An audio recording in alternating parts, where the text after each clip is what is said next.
मेरे मुख्य वक्ता राष्ट्र रक्षा संघ के राष्ट्रीय प्रवक्ता इलाहाबाद हाई कोर्ट के वरिष्ठ अधिवक्ता हिदालाल मौर्य जी से मैं आग्रह और अनुरोध करूंगा कि भी मंच पर आवा अपनी बात को रखा हिदालाल मौर्य।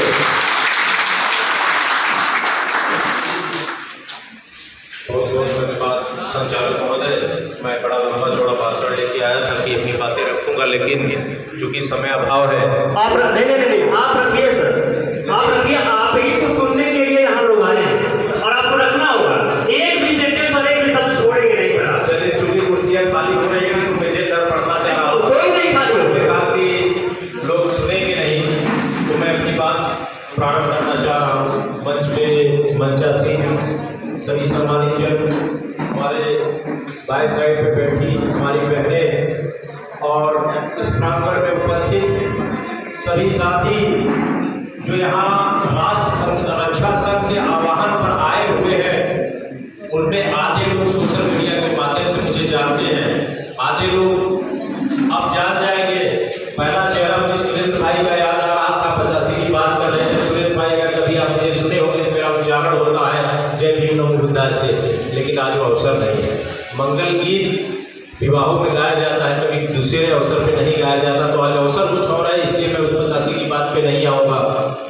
साथियों, आज जब एक साल पहले प्रदीप जी ने मुझसे राष्ट्र रक्षा संघ के राष्ट्रीय प्रवक्ता की हैसियत से पद ग्रहण करने के लिए कहा, मुझे अच्छा लगा। मैं साइंस का विद्यार्थी रहा, लॉ का विद्यार्थी रहा, कानून जानता हूँ, विज्ञान जानता हूँ, और इतिहास समाजशास्त्र की बातें जब आती है तो मुझे उतना जानकारी नहीं है। अब मैं थोड़ा बहुत पढ़ता हूँ तो जानता हूँ, और मेरी पीड़ा है जो लोग मुझे जानते हैं। मेरी लड़ाई जब एग्रेसिव होती है, आक्रामक होती है, और इस प्रदेश के सबसे पावरफुल व्यक्ति को जब मैं तुम कह के बोलता हूँ तो मुझे पता है कि मेरे खिलाफ मैं बोलता हूँ। ऐसा लोग मुझे जानते हैं।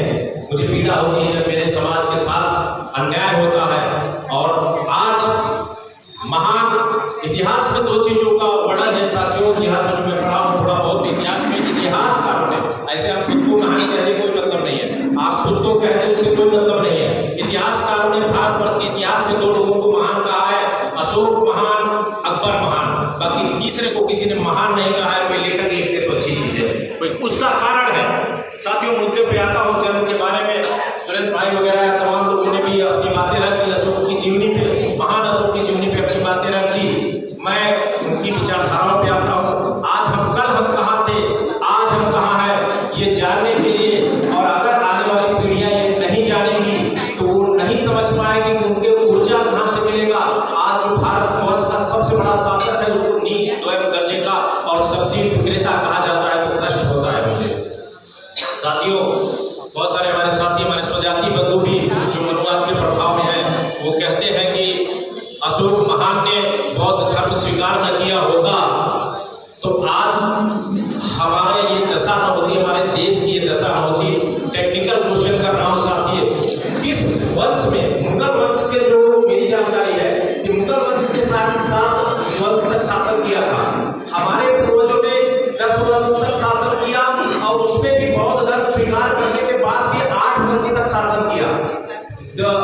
अशोक महान चंद्रगुप्त महान के पोते थे, उसके बाद 8 लोगों ने और शासन किया। तो ये जब हमने बौद्ध धर्म स्वीकार किया तो हमारा तो अगले 2 जनरेशन 3 जनरेशन में विनाश हो जाना चाहिए था, क्यों नहीं हुआ? और जब अकबर जैसे महान शासक 7 जनरेशन तक शासन कर पाते हैं, तो हमारे इतिहास में 10 जनरेशन किसी ने शासन नहीं किया, तो बौद्ध धर्म स्वीकार करना हमारे विनाश, इस देश के कमजोर होने का कोई कारण ही नहीं था। साथियों, ऐसे बहुत सारे शासक है, 5 जनरेशन 10 जनरेशन 3 जनरेशन शासन किए। इतिहास आपको पता है? नहीं पता है, क्योंकि जब आप महान कार्य करते हैं तो इतिहास में लिखे जाते हैं, और महान तब हो जाते हैं जब आप शक्तिशाली हो। तो कोई आपको 2 थप्पड़ मार दे और आप उसको माफ कर दे, महानता तब है। कमजोर को तो कोई भी मार देगा तो कहे भाई संभाल लीजिए, कमजोर है। अब अशोक को महान क्यों कहा गया? अशोक विश्व विजय की क्षमता रखते थे, लेकिन उन्होंने बौद्ध धर्म स्वीकार करके जीवों पर जीवों की रक्षा के लिए, जीवों पे दया की बात की। उन्होंने हिंसा करते तो वो विश्व विजय कर लेते। इतिहासकार लिखते हैं कि विश्व विजय की क्षमता थी, विश्व विजय किया नहीं था उन्होंने, आप लोगों को भी पता है। भारत के लगभग सुदूर के सभी राज्यों को जीत लिया था उन्होंने, सबसे बड़े क्षेत्र पे शासन किया था अशोक ने।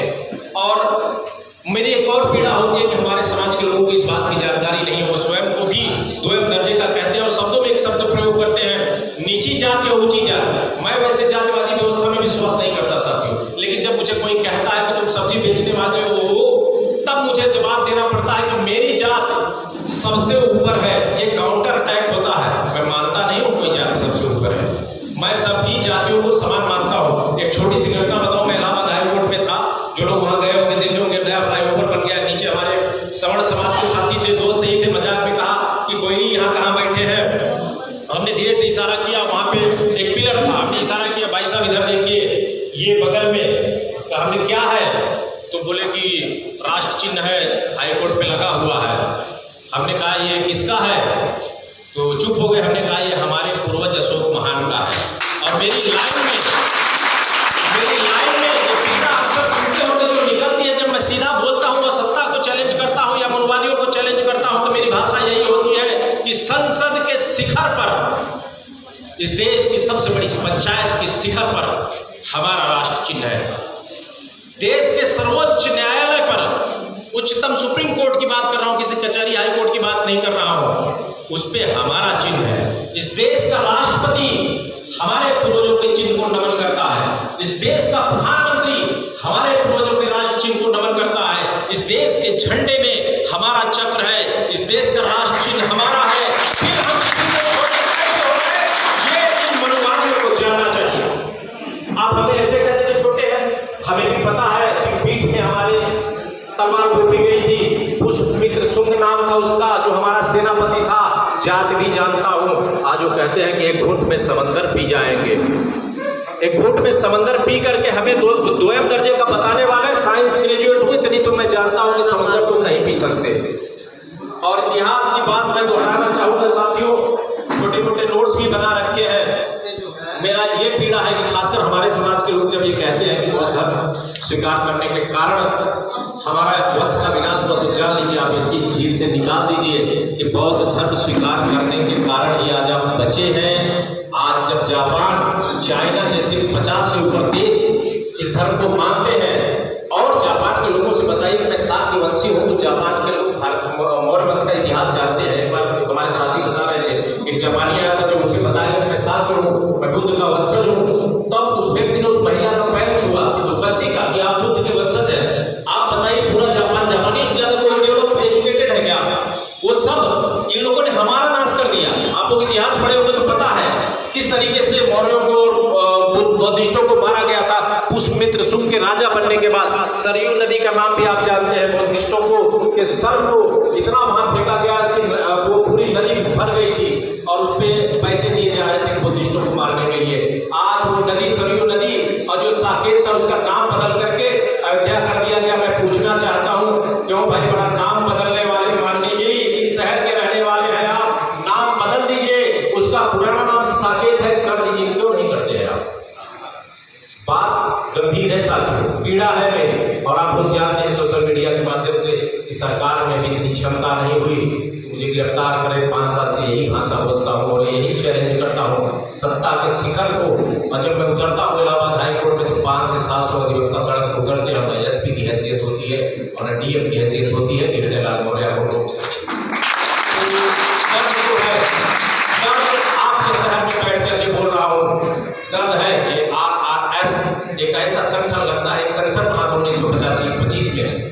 उस संगठन ने कहा था कि 100 साल बाद हम इस देश की सत्ता पे काबिज होंगे, और उसने 70 से 75 साल के बाद ही इस देश की सत्ता पे काबिज कर लिया। मनवादी सामंतवादी विचारधारा की वो पार्टी के का काउंटर अटैक मानता हूँ मैं RRS को, और मैं उसका पार्ट हूँ। ये मेरे लिए सौभाग्य की बात है, मैं उसका राष्ट्रीय प्रवक्ता हूँ। साथ ही इस विषय को समझिएगा, बहुत गंभीर विषय है। आज आपको द्वितीय दर्जे का छोटा बता दिया जाता है, और जिस धर्म को का प्रचार आपने दुनिया में किया उसको कहा जाता है छोटा। मैं ये कहता हूँ, इस धर्म को यहाँ बहुत सारे लोग मानते हैं, ये दूसरे देशों में क्यों नहीं फैला?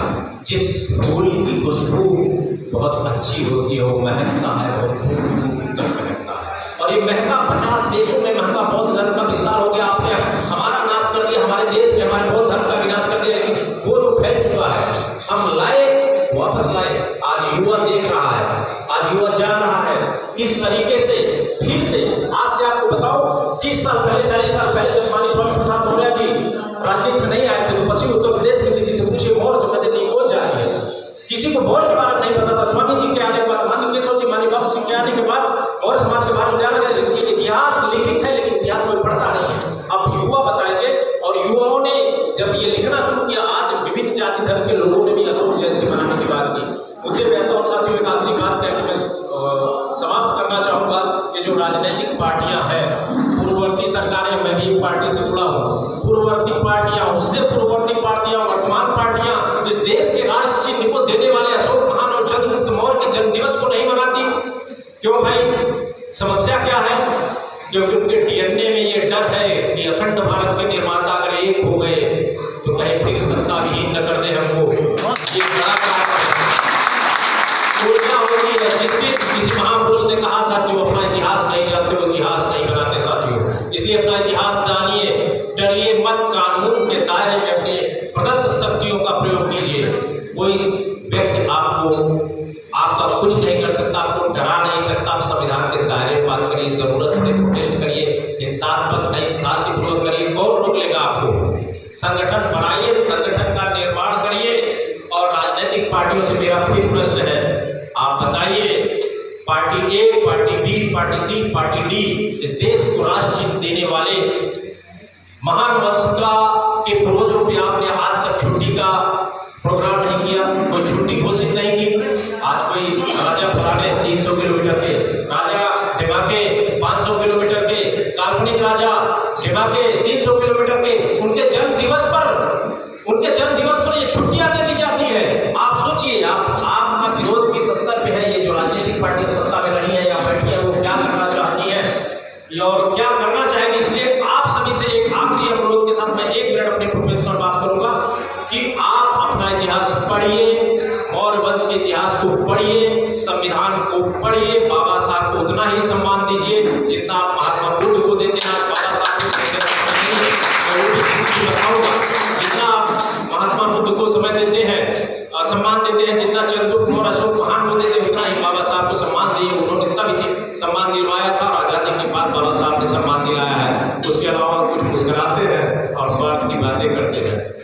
साथियों, चाहिए चलने फिरने के लिए, अपनों को सपोर्ट करने के लिए उनका सपोर्ट करना पड़ता है। यहाँ पर उपस्थित बहुत सारे लोग हैं जिसमें मेरा विजिटिंग कार्ड बढ़ चुका है और इतना डोमिनेंट वकील हूँ मैं इलाहाबाद हाई कोर्ट का, बहुत सारे लोग चाहते हैं। और अगर आप आपके प्रोफेशनल केसेस जो आपके सिविल क्रिमिनल के केसेस हैं उनमें से अगर आपने 25% भी दिया और मैं फाइनेंशियली स्ट्रांग हुआ, रिजल्ट आपको हाई कोर्ट के माध्यम से बेटर मिलेगा। अगर फाइनेंशियली स्ट्रांग होगा तो समाज के लिए और सेवा कर पाऊंगा। सीधा सा मतलब है, अगर हाई कोर्ट में कोई केस हो तो मुझसे संपर्क करें। मेरा कार्ड अब तक बढ़ चुका है और बाकी किसी को कार्ड चाहिए